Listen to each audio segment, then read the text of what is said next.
Content presented on the following show by any host or by any guest should be used solely for your entertainment and enjoyment.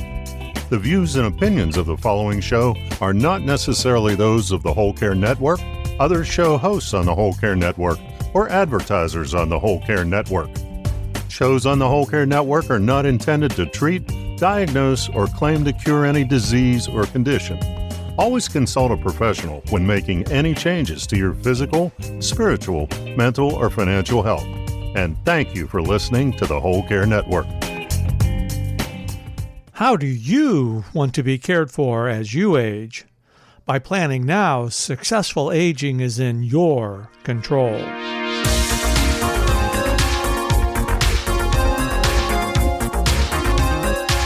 Welcome to Your Future Self, featured on the Whole Care Network. On Your Future Self, we share real-life stories and trusted resources to help you plan for your care. And now, here are your hosts, Monica Stinchula and Christopher MacLellan. Greetings, everyone, and welcome to episode 3 of Your Future Self, because it's in your control. I am one of your co-hosts, Christopher MacLellan from the Whole Care Network. You might know me as the Bowtie Guy, and have my younger sister from another mother. Hello, Chris. How are you? What is your name? My name is Monica Stinchula, and I'm the CEO of Reunion Care. It is such a pleasure to be with you again, Chris. Now, I enjoy these conversations immensely. I do too, but I have to let our listeners know that Monica was just a little gun shy today because she's going to be doing the interview. And I asked her to do the introduction, and she said, "Oh, no, I want consistency." And I just said, "I know a way to take care of this, so I'm just going to call her right out on the podcast." But Monica, you could have done the introduction. It'd have been okay. Oh, thank you, Chris. Thank you. I just like hearing your voice when we get started. How's that? It's one of our trademarks, as our listeners know, whether it's a Credit for Caring or our new podcast or Your Future Self, we do to banter. Yes, because it is about creating friendly conversations, meaningful conversations, but really being there for one another. And that's what we do best.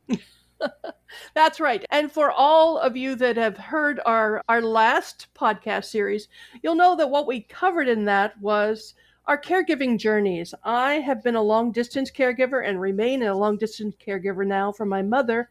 And Chris cared for his partner, and he did the yeoman's work of 24/7 care.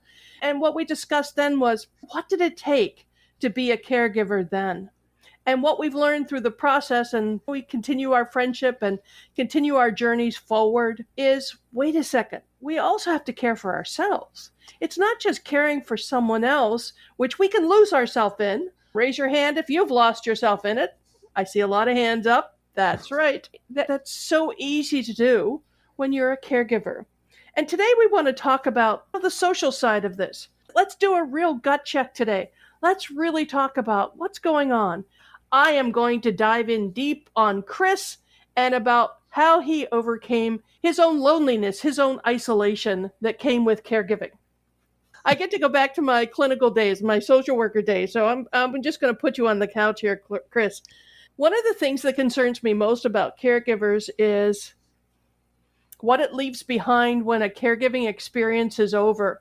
Chris, how do you think that the whole process of caregiving, what has it done in terms of your thinking about a crisis? When you approach a crisis, do you feel like this has had an impact on how you perceive danger in your life? I think in any situation, once you've had an experience, you can take from that experience and learn and make adjustments.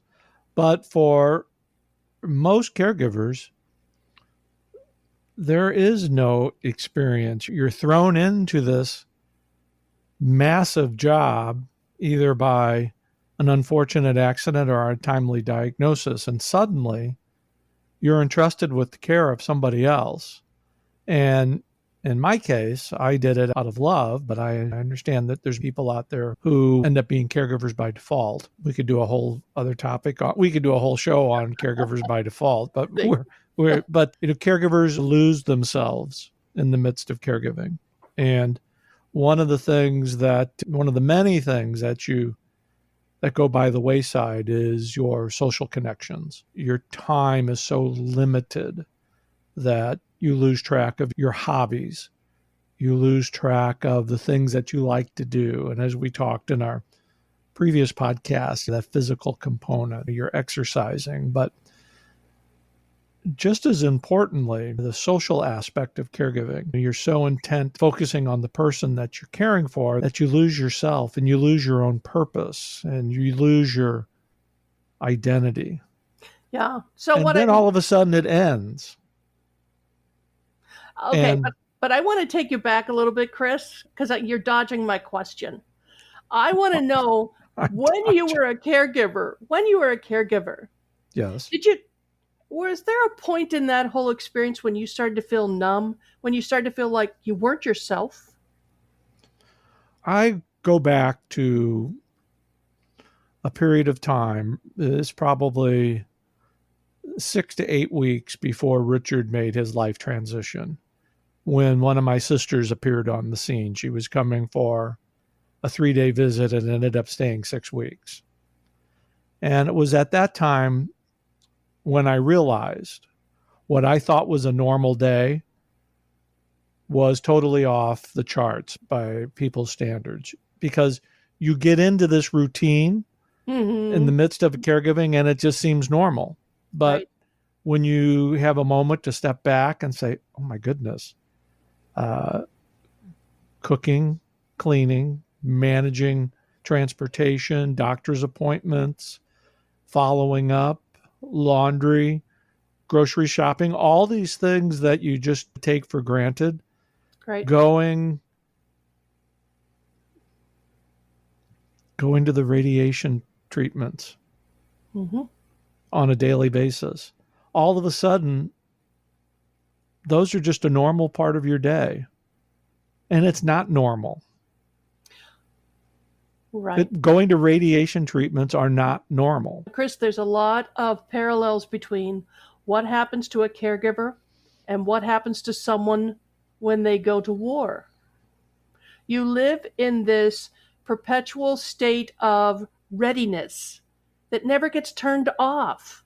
You're always on to the next task. You're always on edge. Everything is always, it's almost too much for your mind to be able to process. And that's what happens. And that's why a lot of our soldiers come back with post-traumatic stress disorder. They come back with not being able to digest what has happened in those experiences and to make sense out of it. And I believe a lot of caregivers happen to do the same thing. I think that's why I ask you about danger and numbness specifically, because what happens when you're always in this state of readiness, when you're always waiting for the next bad thing to happen, it plays on your psyche. And what we tend to do is we turn inward, don't we? We turn inward. We ignore it, because these changes, even though caregiving happens at a moment's notice, these changes that happen in the midst of caregiving are gradual. You don't recognize the change in your own life until it's too late, or until the person that's entrusted with your care makes their life transition and you have the opportunity to sit back and look at, my life is so much different. Yeah. I think that when you said your sister came for 3 days and stayed 6 weeks, she could see on the outside what you couldn't see. Right. And the term for that, we don't want to call it post-traumatic stress disorder when it comes to caregiving, but what it leaves behind on caregivers is something called compassion fatigue. Very much so. Compassion fatigue leaves you with this kind of altered sense of reality that you have to come to grips with over time. And for a lot of caregivers, it just becomes part of this new behavior. Maybe you drink more. Maybe you find other outlets where you're finding pleasure in ways that maybe aren't the healthiest way to find that pleasure, whatever that may be. But these are drive-through at McDonald's. Right. Oh, yeah. Oh, God, yeah. Hamburgers. Don't let me go down that road. But these changes happen, and the behaviors that come out of it are ways that we are personally trying to heal. And they may not be the best ways, but we're doing what we can because we don't recognize the compassion fatigue that we're under. So I have 5 questions for you, Chris. Do you direct all of your energy toward others? Are we talking, I need a little clarification here. Yes. Are we talking now or while in the midst of We're caregiving? talking, now that you've gone through the whole experience of caregiving and you've come out the other side, we're talking about the future Chris. We're talking about where you are today and moving forward. So where you sit today, do you direct all of your energies toward others? Not to the extent that I did while I was in the midst of caregiving. I'm a little bit more self-absorbed, which has been uncomfortable for me at times. It's a new reality. Okay.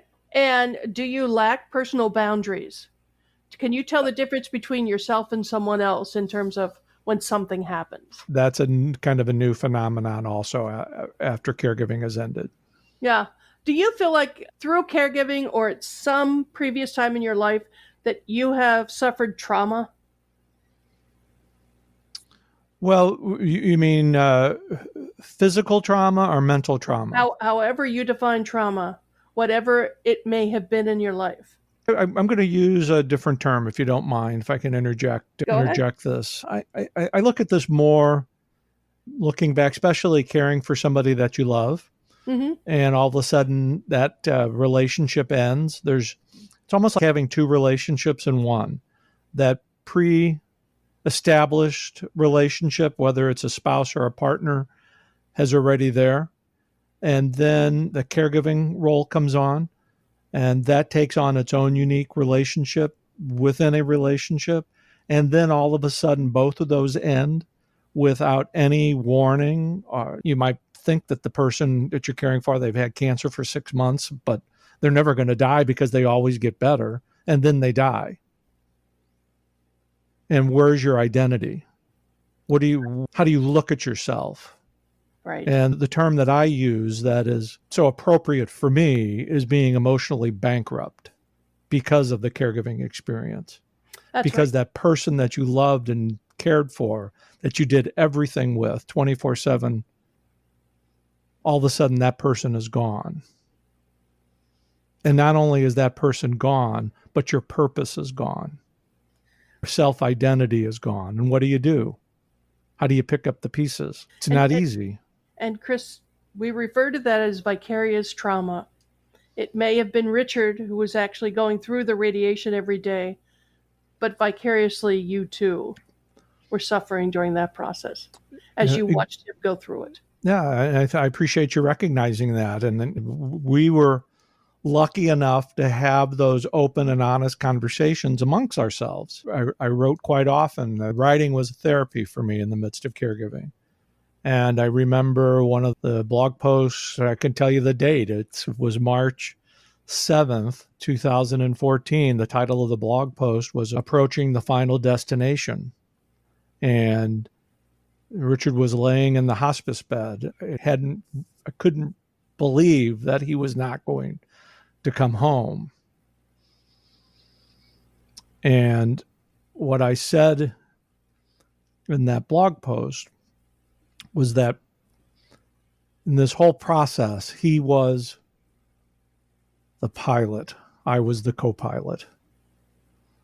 And I wasn't the one taking the medication. I wasn't the one going to radiation. I wasn't one laying in that bed, but I sure would have switched positions if I had the opportunity.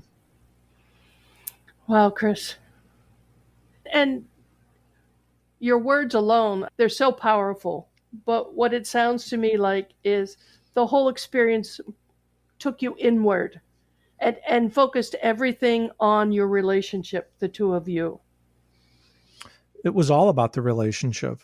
You couldn't, personally, everybody's caregiving journey is different. I couldn't have done what I did and been there without loving and caring for him like I did.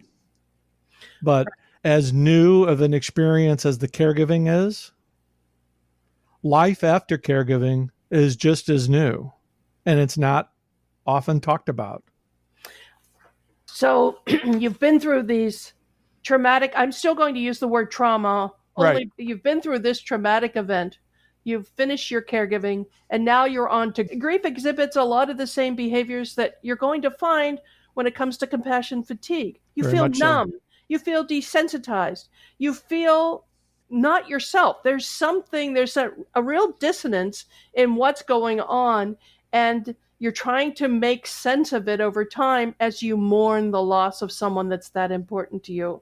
That's why social relationships for your future self become so important, because you're standing at the end of a ledge, and you have to decide whether you're going to walk back and build new relationships, or whether you're going to let this consume you and you're just going to dive into it.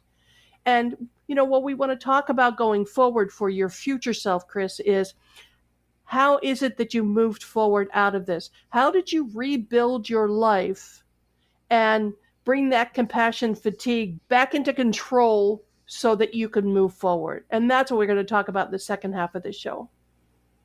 So, how about we take a break here and stretch our legs and take a deep breath? But Chris, I want you to know I really appreciate you sharing your story there. I really appreciate that. That's my pleasure, Monica. I'm glad that you're taking the lead on this one. We'll see you in a minute.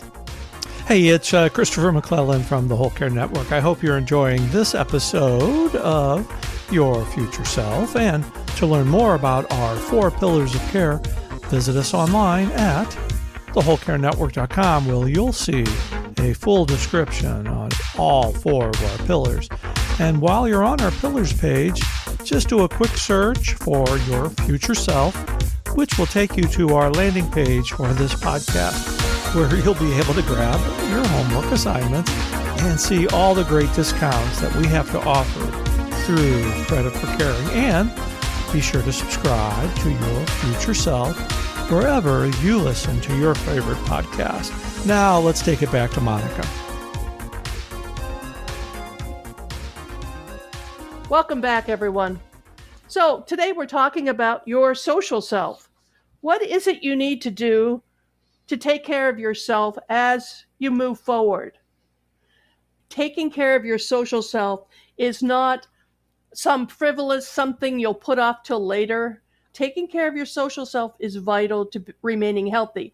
And there's one way we're going to start to evaluate that, Chris. On your website, I know that we've posted this, but I'd like to draw everyone's attention to the Geriatric Depression Scale. It's a questionnaire of 30 questions that we'd like you to take. You just answer yes or no to every question, and then you score it at the bottom based on the directions are on there on how to do it. And it will give you an indication of really how you're doing in terms of depression. That's important for all of us. That's something that probably on a pretty regular basis, we should all be taking that depression scale just as a check. It's like just as a check. That's right. You take your temperature to figure out how your physical body is doing. Take this depression scale to see how your mental body is doing, because this compassion fatigue isn't something that's once and done. It's real. Compassion fatigue is real. That's right. And you don't know what's going to trigger it next. It may be seeing a child being hit by their parent when you're out in public, and all of a sudden the hair goes up on the back of your neck, and you start thinking about, I got to save that person. No one can hurt that person. These kind of visceral reactions that we get, a lot of this stems from our compassion fatigue. A lot of this stems from those traumatic experiences that we've had before and what that's put into our DNA as we move forward. And it's not all bad, Chris. It's not all bad. It's not all bad. It's about recognizing and creating the boundaries. That's right. Because you're in the midst of caregiving and you start self-identifying solely as a caregiver, then all of a sudden your wants and needs and desires are all focused on helping somebody else. Yes. Instead of caring for yourself. That's right. Chris, one of the things that I know we're living through an unusual time right now, but it's also an opportunity time. Let's put this in perspective. Everyone is under the same constraints at this point, and we're all having to reevaluate our relationships. But for each of us, it's an opportunity to say, wait a second, I haven't connected with my favorite cousin in a while. or, gee, there's some music that I really like or a show that I really like. Why don't I watch that with a friend? Like, we could watch that online. There are things you can do now from the seat you are sitting in that doesn't cost you extra money to go out, doesn't Right. cost you to travel. There's a lot that we can do. But the issue is, are you ready and are you willing to do it?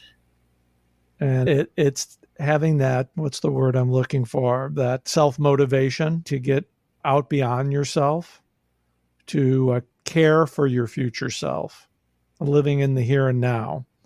What is it that you are doing today to create and nurture your own social network? And I don't mean 1,000 friends on Facebook, whoop-de-doo. I'm really talking about those kind of relationships. Those relationships that somebody you can rely on at a moment's notice. Right. And we all need them. We can't live as islands. And my fear is, for many caregivers, as you're going through the grief process, that this compassion fatigue becomes baked in. And and it's hard to get out from under. But we want you to get out from under it. And the way to do that is to start engaging more socially, making sure that you're keeping these relationships alive as you move forward. And they don't always have to be the same relationships they were before. They don't. They don't. And often the relationships change after caregiving ends. And actually relationships change during caregiving. The people that you had been used to interacting with, especially those who are not caregivers themselves, they move on, and then caregiving ends. Your relationships change as well. And that's why it's very important to be aware of these things, because it does impact your social well-being. And if you don't mind, I'd like to share what I believe is my 5 stages of grief. I'd love to hear them. Please. So I think every caregiver experiences this at some time. And the first one is relief. There is relief that caregiving is over, and it's healthy. It's okay. Those nights we're sleeping with one eye open, they're gone. And it's okay to recognize that. The next one is sadness that 2 lives have been changed forever. And that you once knew is no longer there. It's not coming back, no matter what you try to do. And believe me, I tried to recreate that life numerous times. It's not coming back. So we've got relief, sadness, and then guilt. Guilt is probably one of the most difficult emotions to overcome. Those what ifs. If I could have done just that one thing different, if I could have made that other decision differently, or if I had stayed that night at the hospice, they wouldn't have given him that dose of morphine. That guilt that you think that you could just change somebody's destiny. Okay. Our caregiving capes are limited. Yeah. We can't just snap and fix everything like we've been fixing them, because your care partner's destiny is predetermined. No matter what you think you could have done or your care team could have done, you can't. And then you find that acceptance.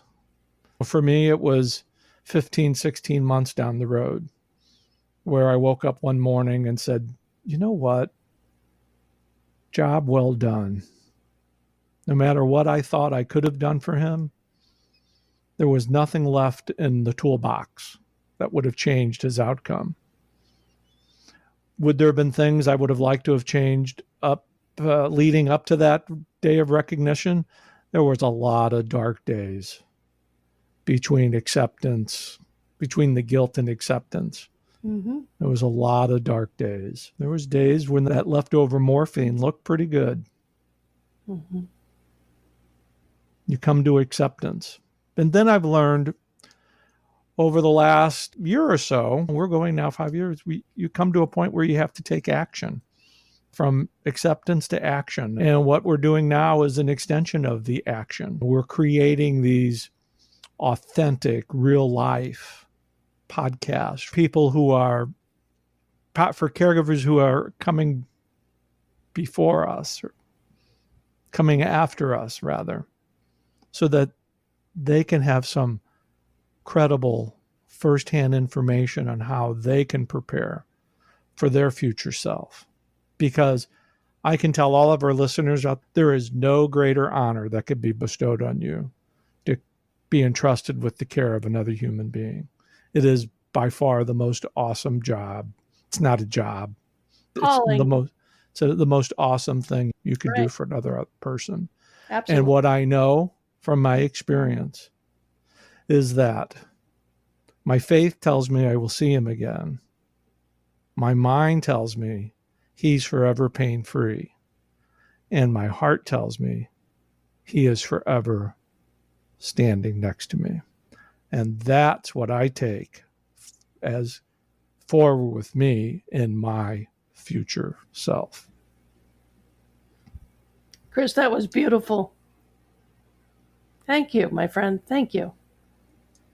That was beautiful. Would you mind posting your 5 stages on the website underneath? We will have the 5 particular stages on our Whole Care Network website under Your Future Self. I really appreciate that if you would do And that. it's our new website. I'm so excited. Chris, that was powerful. Thank you so much for doing that. Hey, Chris, I know that as being a friend of yours, I know that you have worked very hard, especially in the last year. You've reached out and you've made new friendships. You've been traveling. You've been doing all things that replenish you. And I'm really proud of you. Thank you. I'm really proud of you for moving on and doing those things because it's not easy. It's not easy. Right. No, I'm very open and honest about my trials and tribulations. I've made a tremendous amount of poor emotional decisions over the years because of being wrapped up in my grief. But Right. no more. I'm living today and I'm planning for my future, and I hope every caregiver out there will plan for their future as well, because it's in your control. Bravo, Chris. Bravo. You've overcome that compassion fatigue. You have moved on, and it's very healthy. And with that, I think that what we should do is wish for every caregiver that's looking at their future self to have that same kind of healing, that same kind of self-reflection on their own worth and their own relationships. And we wish you the best moving forward in rebuilding your own social network and re-engaging with people once this process is over. And you've done a terrific job as the host for our future self. You've got a future in this. Thanks, Chris. Okay, it's great joining with you today. Thank you. Take care.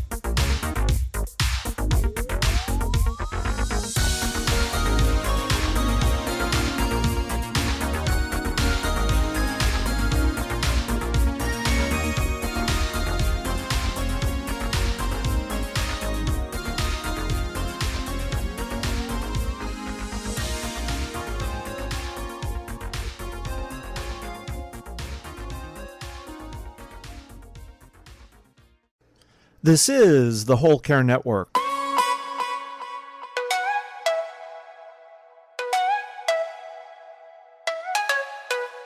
Helping you tell your story one podcast at a time.